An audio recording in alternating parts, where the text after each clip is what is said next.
Good morning. Today is June 4th, 2024, and we're reading Elijah the prophet. So we have a commentary. When Israel is in a time of great crisis, it is predictable that God will raise up a spokesman to call out to his people and to perform special miracles to confirm his message. It happened, for example, when Moses spoke God's message of deliverance in both words and miracles. Israel is clearly in another crisis of character and direction, and God's man of the day is the prophet Elijah. While ministering spiritually to his people, Elijah himself is ministered to physically by a widow whose meal must be miraculously multiplied, and also by birds who are sent by God to feed Elijah. Elijah's own miraculous power from God is so great that he is able to raise a young boy from the dead. Indeed, there is great similarity between Elijah's miracles and the miracles of the Messiah centuries later. Elijah is perhaps best known for his dramatic mountaintop encounter with the prophets of Baal. On the heights of Mount Carmel, Elijah throws out a challenge to test the power of this pagan god. And, having completely devastated the pagan priests, he demonstrates beyond question the unlimited power of the one true and living God of the universe. Yet immediately after this great demonstration of God's power, Elijah shows himself to be like other men of God who come down from mountaintop experiences only to face self-doubt and to forget God's power and concern. In his period of retreat, Elijah is led to Mount Sinai, where he encounters God, as Moses had done before him, and is given this message to call out to God's wayward people. Elijah begins his ministry with a special message for King Ahab in Israel. So we're at 1 Kings 17. Now Elijah the Tishbite from Tishbe in Gilead said to Ahab, "As the Lord, the God of Israel lives, whom I serve, there will be neither dew nor rain in the next few years except at my word." Then the word of the Lord came to Elijah, "Leave here, turn eastward, and hide in the Kerith ravine, east of the Jordan. You will drink from the brook, and I have ordered the ravens to feed you there." So he did what the Lord had told him. He went to the Kerith ravine, east of the Jordan, and stayed there. The ravens brought him bread and meat in the morning, and bread and meat in the evening, and he drank from the brook. Some time later the brook dried up because there had been no rain in the land.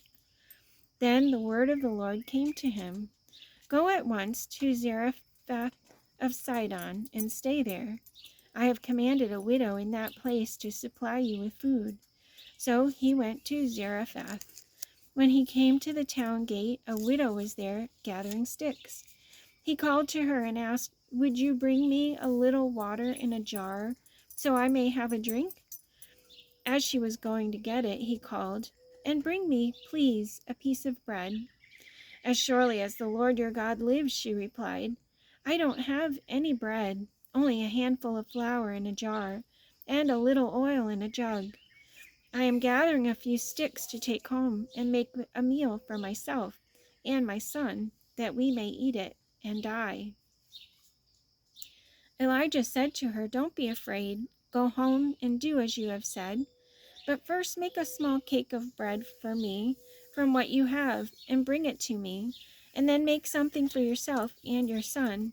For this is what the Lord, the God of Israel, says: the jar of flour will not be used up, and the jug of oil will not run dry until the day the Lord gives rain on the land." She went away and did as Elijah had told her. So there was food every day for Elijah and for the woman and her family. For the jar of flour was not used up, and the jug of oil did not run dry, in keeping with the word of the Lord spoken by Elijah. Some time later, the son of the woman who owned the house became ill.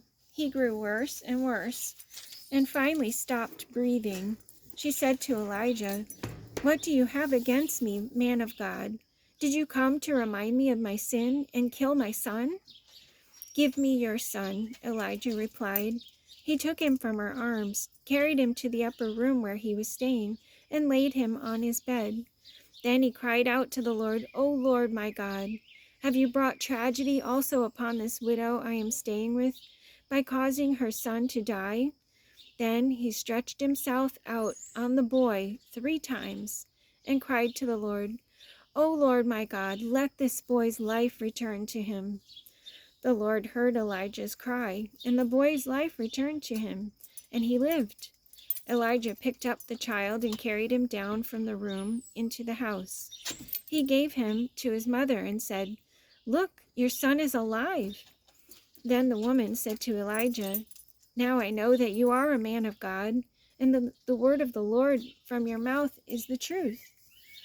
After a long time, in the 3rd year, the word of the Lord came to Elijah. "Go and present yourself to Ahab, and I will send rain on the land." So Elijah went to present himself to Ahab. Now the famine was severe in Samaria, and Ahab had summoned Obadiah, who was in charge of his palace. Obadiah was a devout believer in the Lord. While Jezebel was killing off the Lord's prophets, Obadiah had taken 100 prophets and hidden them in 2 caves, 50 in each, and had supplied them with food and water. Ahab had said to Obadiah, "Go through the land to all the springs and valleys. Maybe we can find some grass to keep the horses and mules alive, so we will not have to kill any of our animals." So they divided the land they were to cover, Ahab going in one direction and Obadiah in another. As Obadiah was walking along, Elijah met him. Obadiah recognized him, bowed down to the ground, and said, "Is it really you, my lord Elijah?" "Yes," he replied. "Go tell your master Elijah is here." "What have I done wrong," asked Obadiah, "that you are handing your servant over to Ahab to be put to death? As surely as the Lord your God lives, there is not a nation or kingdom where my master has not sent someone to look for you. And whenever a nation or kingdom claimed you were not there, he made them swear they could not find you. But now you tell me to go to my master and say, 'Elijah is here.' I don't know where the Spirit of the Lord may carry you when I leave you. If I go and tell Ahab and he doesn't find you, he will kill me. Yet I, your servant, have worshipped the Lord since my youth. Haven't you heard, my Lord, what I did while Jezebel was killing the prophets of the Lord? I hid 100 of the Lord's prophets in 2 caves, 50 in each, and supplied them with food and water. And now you tell me to go to my master and say, 'Elijah is here.' He will kill me." Elijah said, "As the Lord Almighty lives, whom I serve, I will surely present myself to Ahab today." So Obadiah went to meet Ahab and told him, and Ahab went to meet Elijah. When he saw Elijah, he said to him, "Is that you, you troubler of Israel?" "I have not made trouble for Israel," Elijah replied, "but you and your father's family have. You have abandoned the Lord's commands and have followed the Baals. Now summon the people from all over Israel to meet me on Mount Carmel, and bring the 450 prophets of Baal and the 400 prophets of Asherah who eat at Jezebel's table." So Ahab sent word throughout all Israel and assembled the prophets on Mount Carmel. Elijah went before the prophet and said, "How long will you waver between 2 opinions? If the Lord is God, follow him. But if Baal is God, follow him." But the people said nothing. Then Elijah said to them, "I am the only one of the Lord's prophets left, but Baal has 450 prophets. Get 2 bulls for us. Let them choose one for themselves, and let them cut it into pieces and put it on the wood, but not set fire to it. I will prepare the other bull and put it on the wood, but not set fire to it. Then you call on the name of your God, and I will call on the name of the Lord. The God who answers by fire, he is God." Then all the people said, "What you say is good." Elijah said to the prophets of Baal, "Choose one of the bulls and prepare it first, since there are so many of you. Call on the name of your God, but do not light the fire." So they took the bull given them and prepared it. Then they called on the name of Baal from morning till noon. "Oh, Baal, answer us," they shouted. But there was no response. No one answered, and they danced around the altar they had made. At noon, Elijah began to taunt them. "Shout louder," he said. "Surely he is a god. Perhaps he is deep in thought, or busy, or traveling. Maybe he is sleeping and must be awakened." So they shouted louder and slashed themselves with swords and spears, as was their custom, until their blood flowed. Midday passed, and they continued their frantic prophesying until the time for the evening sacrifice. But there was no response. No one answered. No one paid attention. Then Elijah said to all the people, "Come here to me." They came to him, and he repaired the altar of the Lord, which was in ruins. Elijah took 12 stones, one for each of the tribes descended from Jacob, to whom the word of the Lord had come, saying, "Your name shall be Israel." With the stones he built an altar in the name of the Lord, and he dug a trench around it, large enough to hold 2 seahs of seed. He arranged the wood, cut the bull into pieces, and laid it on the wood. Then he said to them, "Fill 4 large jars with water and pour it on the offering and on the wood." "Do it again," he said, and they did it again. "Do it a 3rd time," he ordered, and they did it a 3rd time. The water ran down around the altar and even filled the trench. At the time of sacrifice, the prophet Elijah stepped forward and prayed, "O Lord, God of Abraham, Isaac, and Israel, let it be known today that you are God in Israel, and that I am your servant and have done all these things at your command. Answer me, O Lord, answer me, so these people will know that you, O Lord, are God, and that you are turning their hearts back again." Then the fire of the Lord fell and burned up the sacrifice, the wood, the stones, and the soil, and also licked up the water in the trench. When all the people saw this, they fell prostrate and cried, "The Lord, he is God! The Lord, he is God!" Then Elijah commanded them, "Seize the prophets of Baal. Don't let anyone get away." They seized them, and Elijah had them brought down to the Kishon Valley and slaughtered there.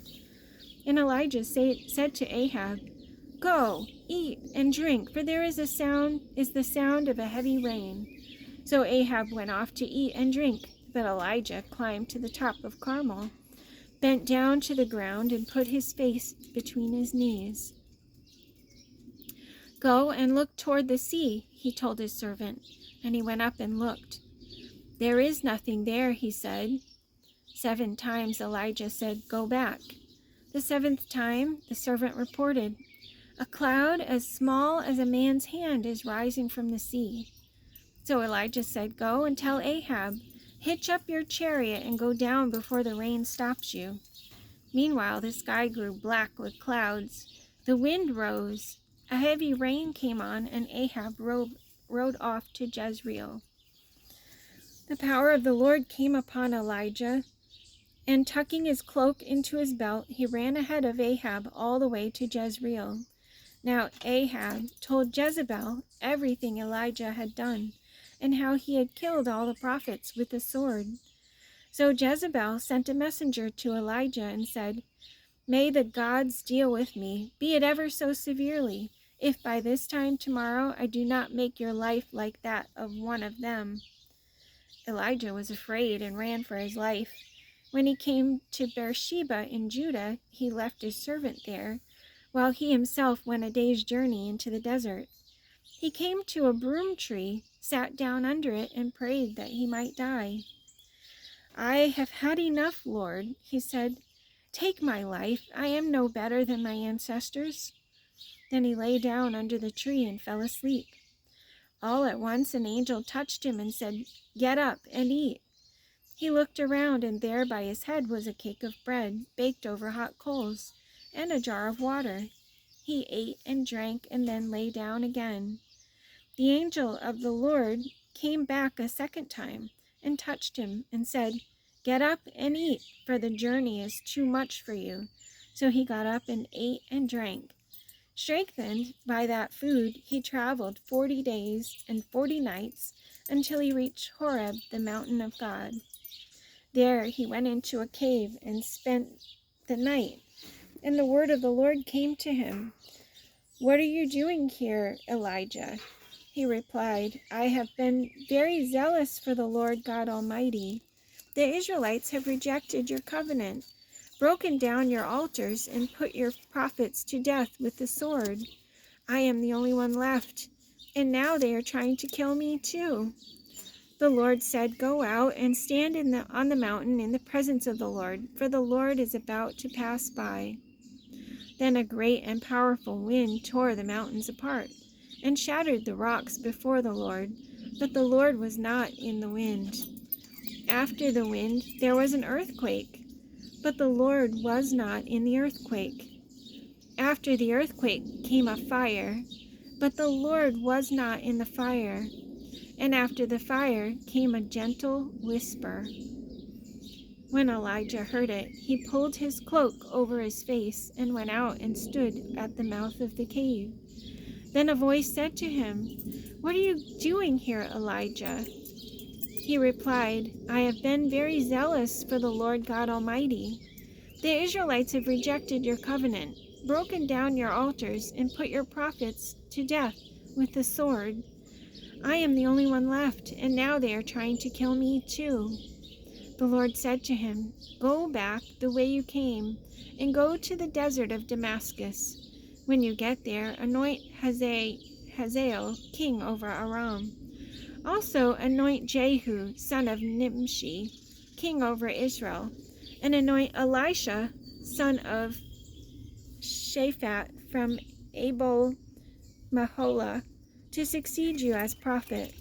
Jehu will put to death any who escape the sword of Hazael, and Elisha will put to death any who escape the sword of Jehu.